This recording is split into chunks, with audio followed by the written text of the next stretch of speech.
Bonjour à tous, c'est Marie-Pierre et aujourd'hui nous sommes mercredi et le mercredi c'est spiritualité au quotidien. Allez, c'est parti.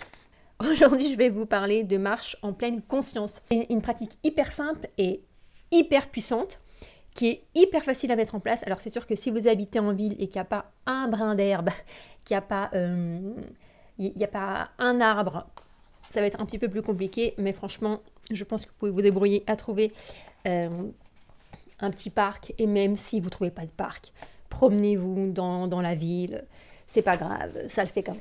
Bon, il y a la pollution, vous allez me dire, ouais, mais bon, ça le fait quand même. Ou alors, allez dans un centre commercial. Allez dans un centre commercial et puis promenez-vous à une heure où il n'y a pas trop de monde, en fait. Et puis promenez-vous tranquillement entre les allées, tout ça. Tentez l'essai, en fait. Dans cette vidéo, on va essayer de voir comment intégrer la spiritualité au quotidien. Donc, on va essayer de faire des petites pratiques tous les jours. C'est important d'avoir une spiritualité tous les jours.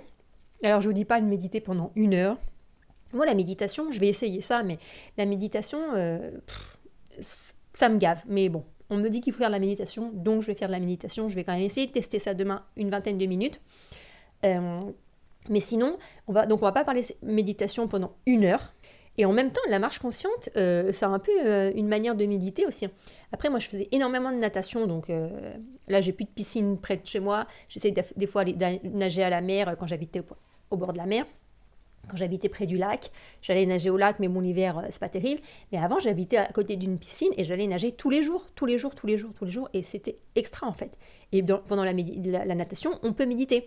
Alors après, quand c'est une piscine comme chez moi, où elles sont blindées, les piscines, je mettais les écouteurs là et la musique parce que sinon c'est infernal en fait. Pour la spiritualité au quotidien, c'est vrai que c'est pas la peine de faire des grands rituels, juste une petite marche consciente, c'est très bien. Et en plus, c'est bon pour la santé. Comme je vous disais, en fait, la marche, c'est une sorte de méditation en fait. Donc pendant que vous allez marcher, vous allez faire attention à vos pas.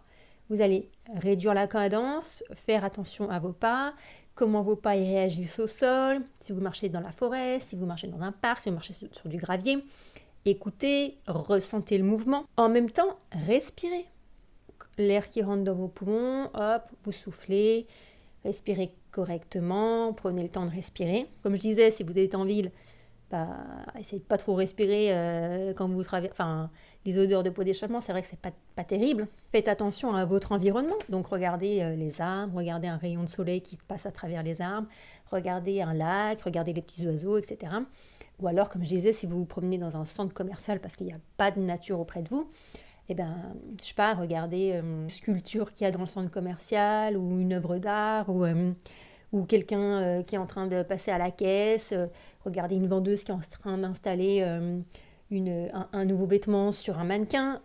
Prenez le temps, ressentez l'environnement, saisissez les petites... comment dire, les vibrations du lieu en fait. Et donc du coup ça permet de se reconnecter à nos sensations, de se reconnecter au moment présent. Ça permet, on est beaucoup déconnecté de nos sensations, etc. Ressentez, si vous sentez, je sais pas moi, si vous passez dans le centre commercial, l'odeur de la boulangerie, l'odeur d'une plante qu'il y a dans le centre commercial, ou du cuir, si vous passez devant un magasin de sacs en cuir, je sais pas. Essayez de ressentir des odeurs aussi. Dans la nature, on a l'odeur de la mousse, on a l'odeur de l'humidité, etc. Ressentez ça en fait. Moi, je viens d'une région en Haute-Savoie. Moi, quand je sors de chez moi en Haute-Savoie, je dis oh là, ça sent la neige. Et puis 2 jours après, il y a de la neige sur les montagnes. Et c'est ça en fait. Moi, en Haute-Savoie, on dit que les Hauts-Savoyards, ils sentent la neige. Et c'est vrai. Mais pourquoi j'arrive à la sentir la neige ? Parce que je suis connectée à mon environnement. Parce que je suis une vraie Haut-Savoyarde, je suis connectée. Alors maintenant, on va voir comment pratiquer. Donc comme je vous ai dit, c'est pas la peine de pratiquer pendant 1 heure, 2 heures, partir faire un trail au fin fond du Mont Blanc, de l'Himalaya, etc. Vous pouvez sortir, je sais pas, peut-être 5 minutes. Vous faites le tour de votre quartier, ou vous allez acheter du pain, puis pendant que vous allez acheter du pain, vous y allez à pied, puis vous faites attention, vous mettez les pieds, etc., etc. On n'est pas obligé de pratiquer pendant super longtemps. Et par contre, quand vous pratiquez, c'est par exemple vous allez au travail et que vous dites bon allez je fais ma marche consciente en allant au travail, prenez le métro, les machins, et puis que dans le métro vous êtes comme ça sur votre téléphone, ça compte pas en fait, d'accord?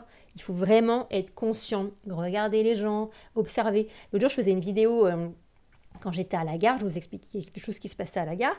J'étais à la gare et je regardais ce qui se passait, je regardais les gens, je regardais les attitudes des gens.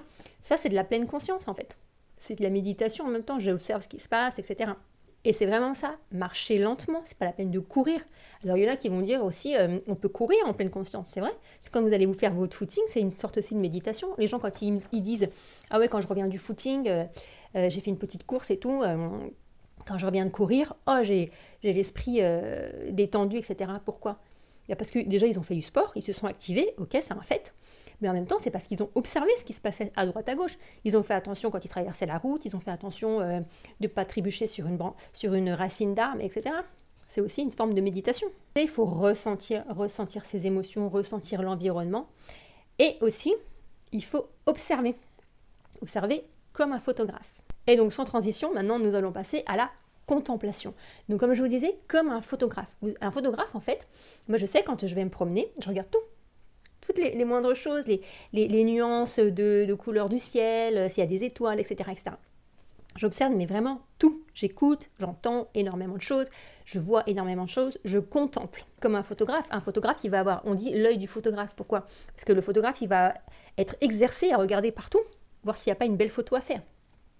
Essayez de développer votre œil du photographe pour apprendre à ressentir la beauté de votre environnement, à ressentir la beauté. Parce que même dans une ville, on peut voir la beauté de la ville.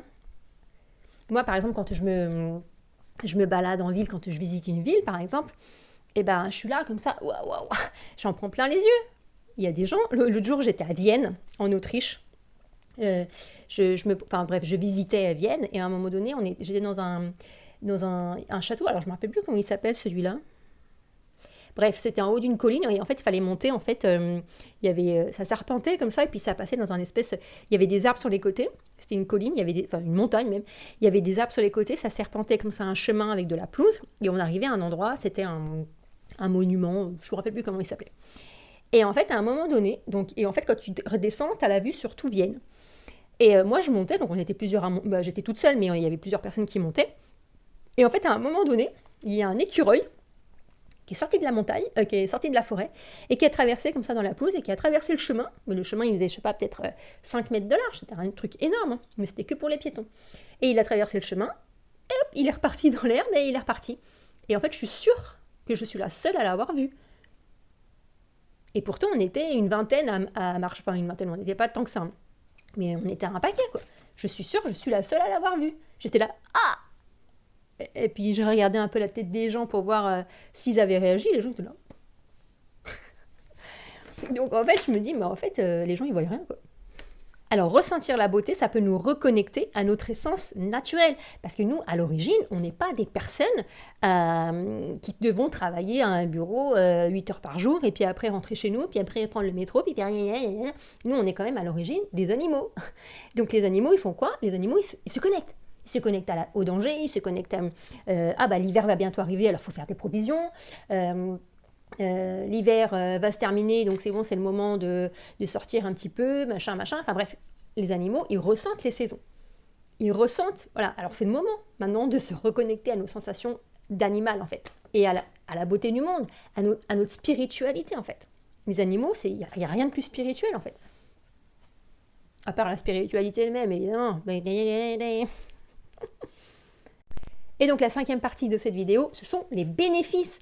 Quels sont les bénéfices à cette spiritualité au quotidien avec cette marche en fait? Et ça permet donc déjà de contempler notre environnement. Ça fait une paix intérieure profonde quand vous allez quand vous allez rentrer de cette marche, vous allez vous sentir détendu, vous allez vous sentir serein. Déjà parce que vous allez passer un bon moment, vous allez passer un moment en nature, vous allez être beaucoup plus calme, beaucoup plus détendu. Ça va vous permettre également de gérer le stress. Et comme je disais aussi, ça va nous reconnecter à nous-mêmes et au monde extérieur. Et pourquoi pas faire de nouvelles rencontres. Vous allez peut-être rencontrer quelqu'un, rencontrer un groupe d'amis ou même des nouvelles personnes. Ça va vous permettre de faire de nouvelles expériences.